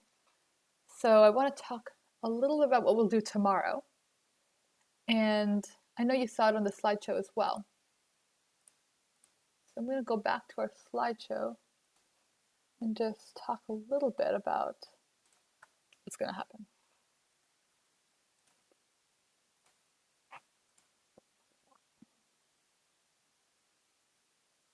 Okay. So I know today was mainly like a technical day, like trying to get a feel for our for loops and our if conditions and all of that. We did a few practice problems with if conditions today. So tomorrow today we didn't hit arrays, so we'll hit arrays tomorrow. So tomorrow we're gonna go through, let's move this around. Okay. So tomorrow we're gonna go through, we're gonna start actually building a simple chatbot. It'll be a really cool project. For the first half of class, before our break, we'll look at some of these things, like finishing up arrays, doing scanners, learning a new type of loop. I think we probably won't cover switch statements since they're not really necessary for our chatbot. And we'll hit some external functions. We'll talk a little about that as well as working with files, which is, I think that concept is a little bit hard, so that might take a little while. And then we'll use all of our skills that we've learned in the second half of class to, we'll probably do one problem first, and then we'll spend around an hour building our chatbot, 45 minutes to an hour building our chatbot. What we'll do with the chatbot is I mean, like chatbots work, you'll type in something like, first it'll ask you a question and then it will give you answers. So you might type in something like, hi, my name, or it might ask you, what is your name? You might say, my name is Jonathan. And then it might be like, hi, Jonathan, are you hungry? Then you might be like, yes. And then it might be like, what do you want to eat? And you might respond, I don't know, ice cream. So then it'll be like, what is your favorite flavor of ice cream? Something like that. So you can do fun things with your chatbot, and basically each of you can build something customizable for yourself. Any questions? Yeah. So we'll learn how to work with those tomorrow. And oh, just one thing I want to mention too. As for coding bat, I mean, there's lots of good problems here. We can just go back to Java. So there's warm-up problems available. There's simple warm-up problems. Some of those we worked on today. There are medium, which is going to be like string and array loops. These are like using for loops. We'll work on a few of these tomorrow. And then there's also a lot of other ones too. You can get as high as like APCS, which is like a high school level course. Like, take a look at this problem. Oh my God, don't even try. It's these problems get hard.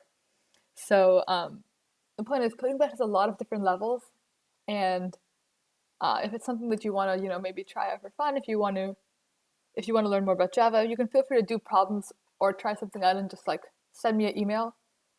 You can find my email I'll put my email in the chat, so you can send me any questions you might have. You can send me an email right over there at plit@gmail.com. Yeah. So I'll respond there. I'll probably be pretty quick to respond. So once again, if you ever have any questions, let me know. If you're working on anything Java, let me know. So yeah, keep me updated. And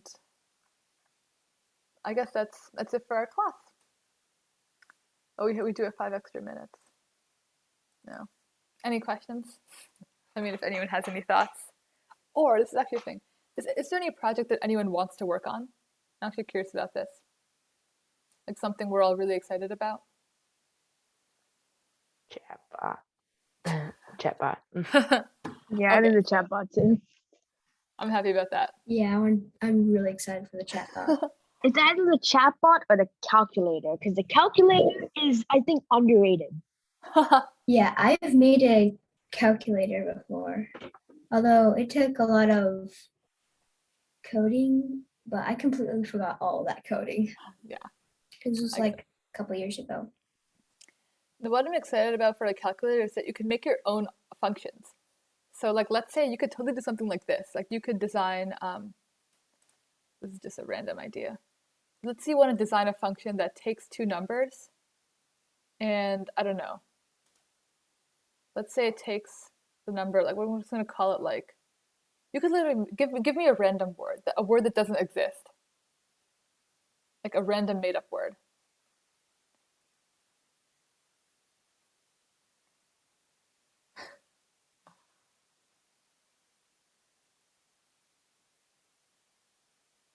Actually, let me, we have something in the chat. Uh-oh. I don't know how to pronounce the first one, so I'm gonna go with Quinn. Can you hear me now? Maybe Quinn can't hear me. Can everyone hear me? Nod your head. Yeah. Okay. Um. Hmm. Mm. Mm.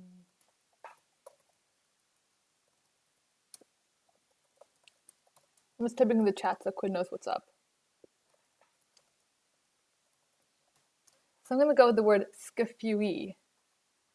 So skfiue. This is a very weird word. Skfiue. So here this is an operation that you make up, and it takes in 2 values, let's say integer a and integer b. What do you want this operation to do first?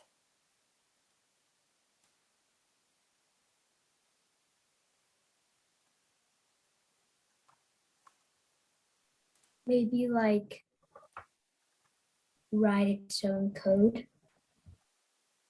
and then yeah, like write a code about something, and then like yeah, maybe.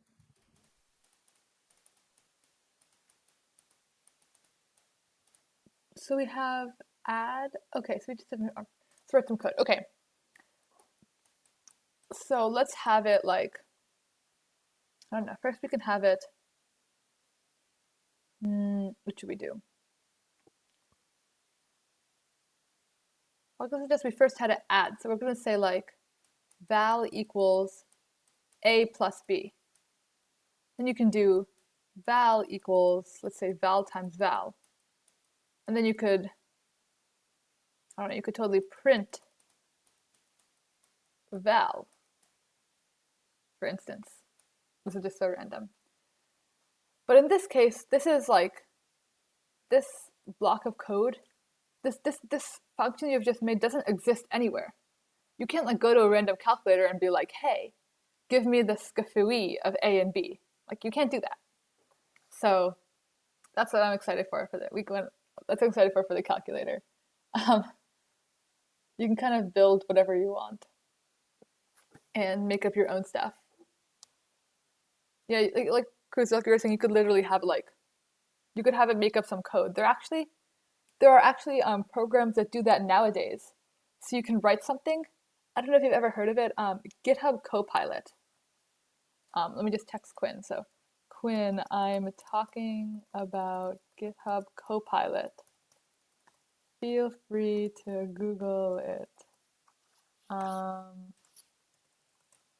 Anyway, you should totally look at this.